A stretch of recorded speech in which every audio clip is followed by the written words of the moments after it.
Hi, this is Shaquita with Sweet Rubies. I hope you are having a great day today. Thank you for watching. Today we are going to make these easy, delicious banana pudding brownies. Also want to ask that you check out Sarah's Realm, her channel. She made this amazing no-bake cheesecake. Check her out. To begin, I took one large banana and I put it in my mini processor, but you can use a fork and just smash it up until it gets to this consistency. I just used the processor because I had it on hand. To that bowl, we are going to add 1 box of spice cake mix. You can use any brand that you want. This is actually what we have at home. So you'll just dump that on top of the bananas. Then to that, you're going to add 1/3 of a cup of oil. I used vegetable oil. Then you will crack and add 2 eggs.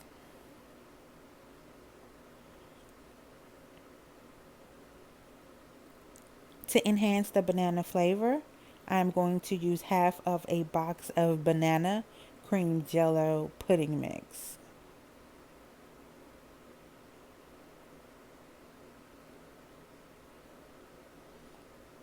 Do not throw the other half away. You will be using that a little later.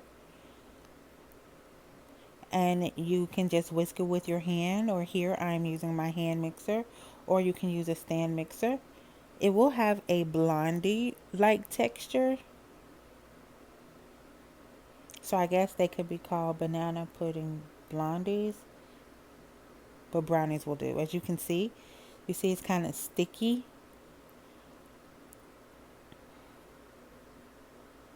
Make sure you scrape down the sides, as you can see, to make sure that everything is incorporated.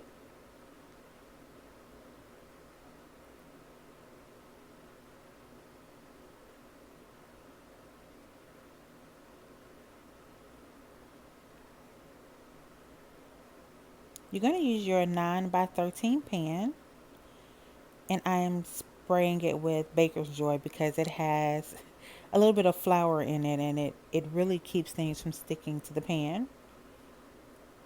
So you just spray the bottom. Next, you can take an ice cream scoop, which is what I'm using, or you can use just a regular spoon and drop dollops all over the bottom of the pan. The great thing about applying the spray first is that if you don't get it in the right position, it's a little slippery on the bottom, so it's easy for you to move it around.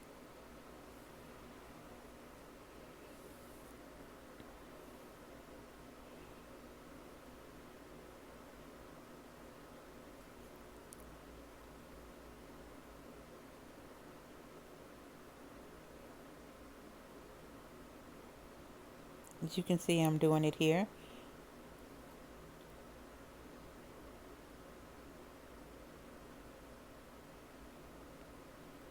Okay, just going to set that to the side.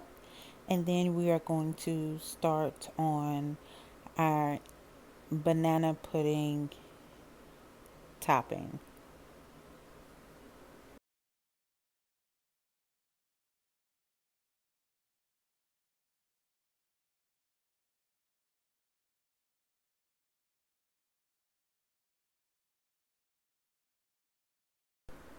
We're going to take 1 block of room temperature cream cheese.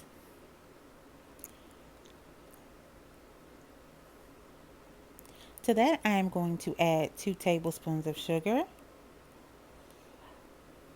1 tablespoon of cornstarch. I have clear vanilla extract, so that's what I use, but you can use the regular. And I used about a tablespoon of that. I'm going to mix that up.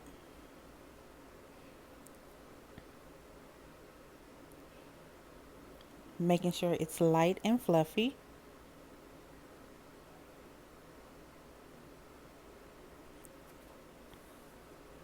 Okay, I'm scraping down the sides and I'm going to just mix it again. As you can see, it's very well combined.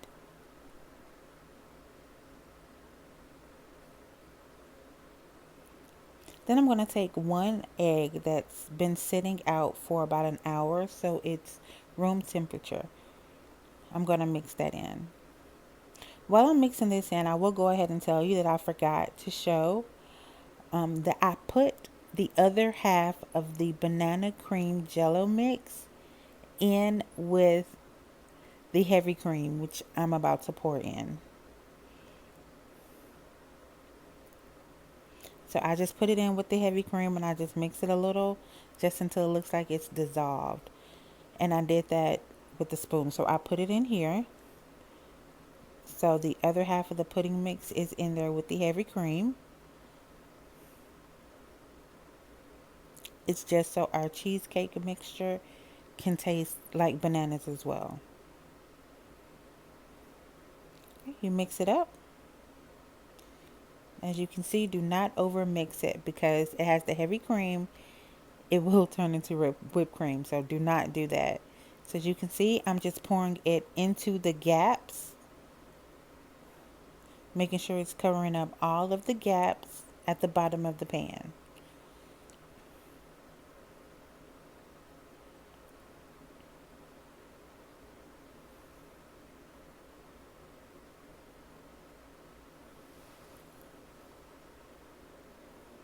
And now I'm just taking my spatula and just kind of spreading it out, just making sure that all the gaps are covered. Now I'm just going to take the pan and I'm just going to tap it a little bit, just not too hard, but I'm just going to tap it onto my counter and you'll see that the filling is going to spread.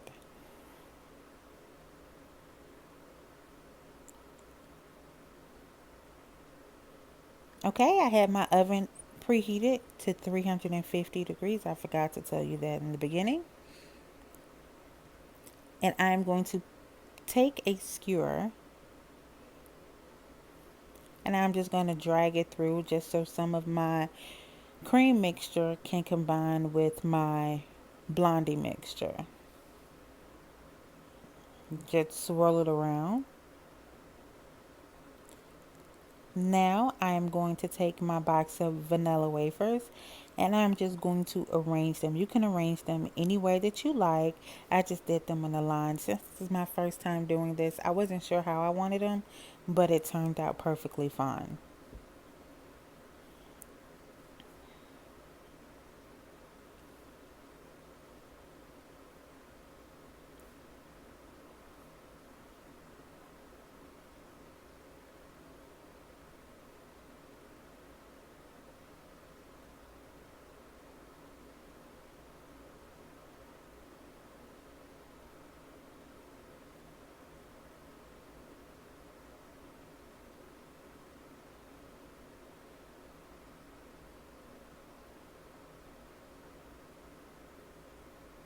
Okay, this is how it looks when it came out of the oven.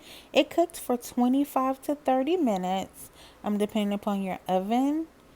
As you can see, it is amazing. It smelled so good that my son came down and couldn't wait to taste it. Thank you for watching.